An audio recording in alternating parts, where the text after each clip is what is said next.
Hello and welcome to my blog. তো আবারও চলে আসলাম আপনাদের জন্য আরও একটা সুন্দর ভিডিও নিয়ে। নর্মালি প্রতিদিন আপনাদের সঙ্গে ছোট ছোট ভিডিও আমি শেয়ার করি, তবে মাঝে মধ্যে কিন্তু আপনাদের সঙ্গে একটু একটু করে বড় ভিডিও আমি শেয়ার করি। চেষ্টা করি আপনাদের সঙ্গে সমস্তটাই তুলে ধরার বা সমস্তটাই শেয়ার করার। তো আপনারা হয়তো হঠাৎ করে এটা দেখে ভাবছেন যে আমরা কোথায় চলে আসলাম। তো আমরা এসছি পিকনিকে। পিকনিকে কোথায় এসছি সেটা আপনাদেরকে পরে বলছি। তার আগে আপনাদেরকে জানিয়ে রাখি, এটা কিন্তু 29শে ডিসেম্বরের ভিডিও, আর এখন কিন্তু অলরেডি আমরা 2025 সালে চলে এসেছি। তো তার জন্য সবাইকে প্রথমেই আমি জানিয়ে নিই হ্যাপি নিউ ইয়ার। নতুন বছর সবার অনেক ভালো কাটুক, সবাই সুস্থ থাকুন, ভালো থাকুন, আর অবশ্যই কিন্তু আমাদের পাশে থাকুন। নতুন বছরে আপনাদের যা যা অসম্পূর্ণ ইচ্ছা ছিল বা অপূর্ণ ইচ্ছা ছিল, সেই সমস্ত জিনিসগুলো ভগবান যেন পূরণ করেন, এই আশা সবসময় রাখবো। আর আপনারাও আশীর্বাদ করবেন যেন আমি আরও এগিয়ে যেতে পারি। নতুন বছরে আমার যা যা মনোকামনা আছে সেগুলো যেন আমি নিজে পূর্ণ করতে পারি। তো চলে এসেছি আমরা কৈখালিতে পিকনিক করতে। আর এর আগে তো আপনাদেরকে বলেই দিলাম আমরা গেছিলাম 29শে ডিসেম্বর। তো সেটা কিন্তু বেশ কয়েকদিন আগেরই কথা। অলরেডি কিন্তু ছোট ভিডিওটা আপনাদের সঙ্গে শেয়ার করেছি, কিন্তু বড় ভিডিওটা শেয়ার করতে একটু সময়ের অভাবে দেরি হয়ে গেল। তো পিকনিকে এসেই যেটা সবার প্রথমে করেছি সেটা হচ্ছে একটু ফ্রেশ হলাম, কারণ এতটা রাস্তা আসতে আমাদের অবস্থা খারাপ হয়ে গেছিল। পিকনিকটা হয়েছিল কৈখালি আমাদের ক্যানিং থেকে প্রায় 36-37 কিলোমিটার রাস্তা।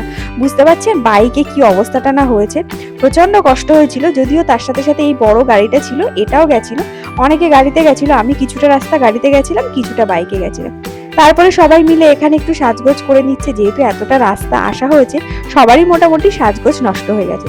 আর এসেই কিন্তু সবাই লেগে পড়েছে রান্নার কাজে, কারণ আমরা যখন গিয়ে পৌঁছেছিলাম তখন অলরেডি 12টা বেজে গেছিল।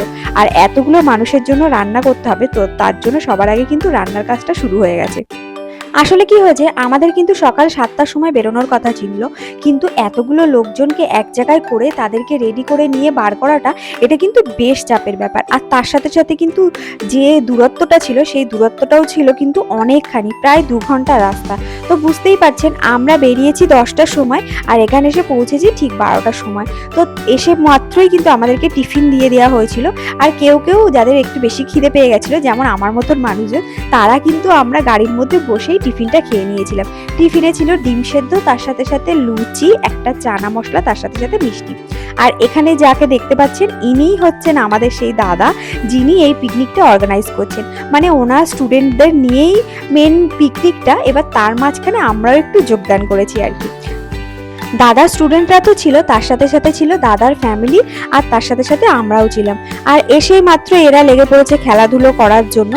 আর এখানে দেখতে পাচ্ছেন কত দোকানপাট আছে, তার সাথে সাথে কত পরিমাণ বাস আর গাড়ি আছে, প্রচুর লোকজন ছিল। আমরা আশা করিনি যে এই জায়গাটাতে এত লোক থাকবে। সত্যি কথা বলতে না, একটু বেশি ভিড় ছিল, এতটাও ভিড় ভালো লাগছিল না। আরেকটু যদি ফাঁকা ফাঁকা হতো তাহলে মনে হয় আরেকটু ভালো বেশি করে মজা করা যেত। তো যাই হোক, মজাটা কিন্তু ভালোই হয়েছে। আর আশেপাশে প্রচুর জায়গা ছিল ঘোরার মতন, কিন্তু আমরা সব জায়গাটা যেহেতু চিনি না, তার জন্য কিন্তু সবটা আমরা ঘুরে দেখতে পারিনি। যদিও শেষে গিয়ে দেখেছিলাম তখন কিন্তু অলরেডি আমাদের ফিরে আসার টাইম হয়ে গেছিল।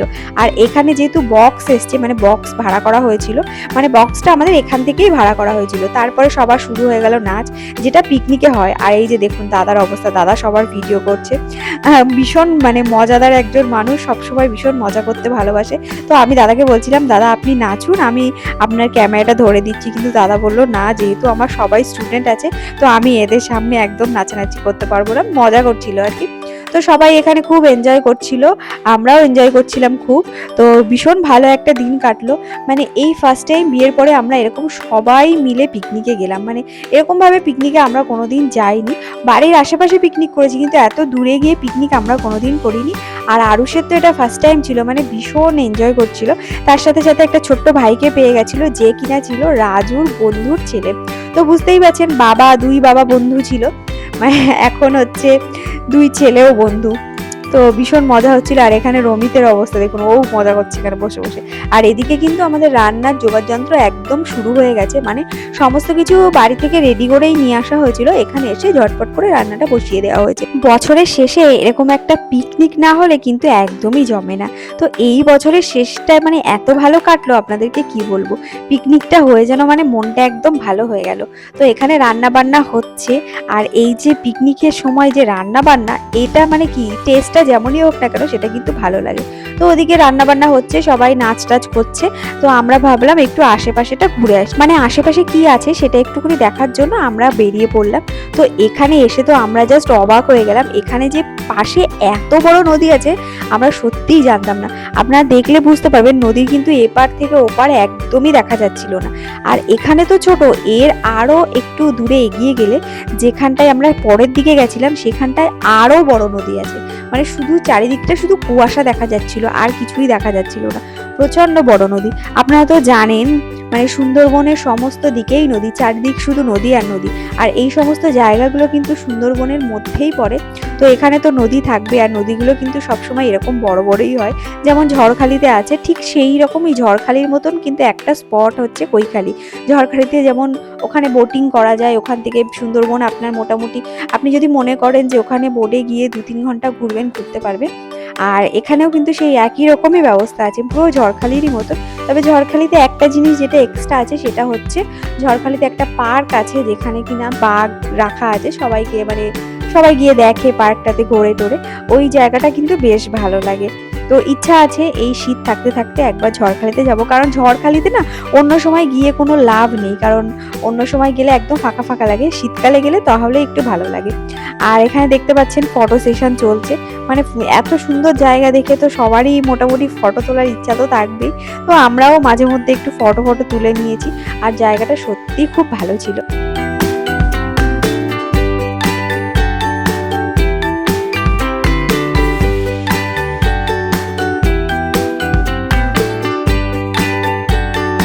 তো আমরা একটু আরেকটু এক্সপ্লোর করার জন্য এদিক ওদিক ঘুরছিলাম। আর এই পাশটা দেখতে পাচ্ছেন পুরো একদম সুন্দরবনের মানে পুরো ফিল আপনি এখানে কিন্তু গেলে পাবেন। এই পাশটাতে গিয়ে মানে ভীষণই ভালো লাগছিল, আর একটু ভেতরের দিকে এটা। আর এইখানটা থেকে নিচে নেমে মানে নদীর যে চড়াটা আছে সেইটা, আর এখন না ভাটা চলছে যার জন্য কিন্তু জলটা একদম নেমে গেছে। আর যেখানেই মোটামুটি খাবারের দোকান দেখছে আরও সেখানেই দাঁড়িয়ে পড়ছে, দোকান দেখলেই দাঁড়িয়ে পড়ছে। তো আমরা এখানে একটু বসার জন্য এখান থেকে টুকটাক জিনিসপত্র কিনছিলাম, কারণ না কিছু কিনলে তো আর এরকমভাবে বসা যায় না। তো তার জন্য ভাবলাম এখানে একটু বসে কিছুক্ষণ, প্রচণ্ড পা ব্যথা করছিল, অনেকক্ষণ ধরে আমরা হাঁটাহাঁটি করছিলাম। আর তারপরে বাড়ি থেকে কিছু ফল টল নিয়ে গেছিলাম, সেগুলো একটু বসে বসে খাচ্ছিলাম, কারণ ব্যাগটা প্রচণ্ড ভারী ছিল ওই ফলগুলোর জন্য। তো ভাবলাম যে সবাই মিলে খেয়ে ব্যাগটাকে আমি আগে হালকা করব, তারপরে অন্য কথা। তো তারপরে আমরা চলে এসেছি নদীর এই পাশটাতে, আর এখানে এই যে গাছটা আছে এই গাছটাতে সবাই উঠে মোটামুটি ছবি তুলছিল, আমিও প্রচুর ছবি তুলেছি, আপনাদের সঙ্গে অনেকগুলো শেয়ারও করেছি সেই ছবিগুলো, ফেসবুকে শেয়ার করেছি। তো অবশ্যই কিন্তু আপনারা দেখবেন আর জানাবেন কেমন লাগলো আপনাদের। তো এই যে দেখতে পাচ্ছেন, আর এই পাশে দেখুন এখানে এই যে নৌকার মধ্যে কিছু কিছু লোক আছে, তারা পিকনিক করছে, মানে নৌকার মধ্যে তারা রান্না বান্না করছে, এরকমভাবে তারা পিকনিক করছে, মানে তারাও বেশ মজা করছে। তো আমরাও এখানে বেশ অনেকক্ষণ টাইম কাটিয়েছিলাম, বেশ অনেকক্ষণ টাইম। আর আরও সেখানে কি করছে দেখুন, এগুলো আমরাও ছোটবেলায় করতাম। তো আমার তো আর ছোটবেলা নেই, এখন আমি বড় বেলায় এসে গেছি। তো একটুখানি ওই মানে গাছের মধ্যে লাফাতে গিয়ে আমার পায়ে ব্যথা হয়ে গেছে, কিন্তু আরুষ কিন্তু কন্টিনিউ লাফিয়ে যাচ্ছে।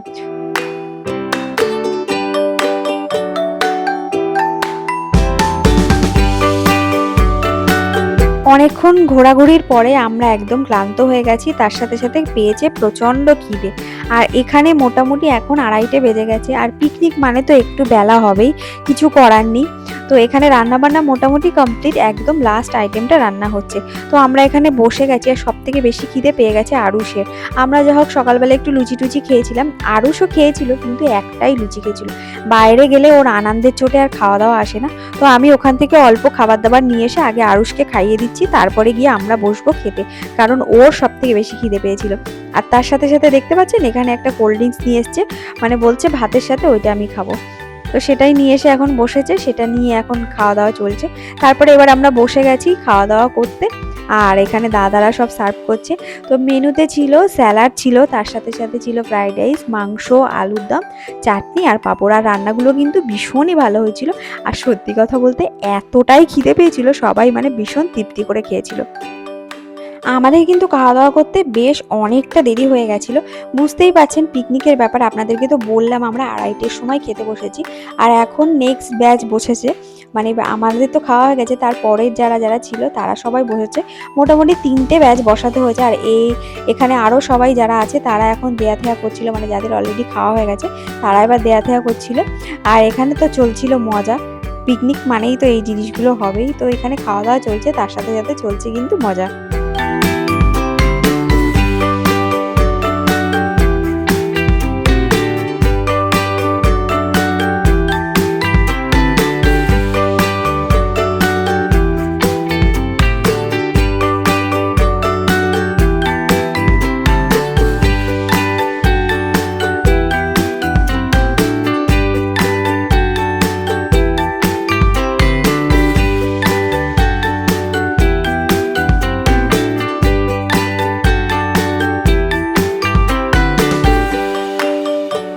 ওদিকে হচ্ছে খাওয়া দাওয়া, আর খাওয়া দাওয়া করে আমরা ক্লান্ত হয়ে আবার এখানে গাড়ির মধ্যে বসে আছি।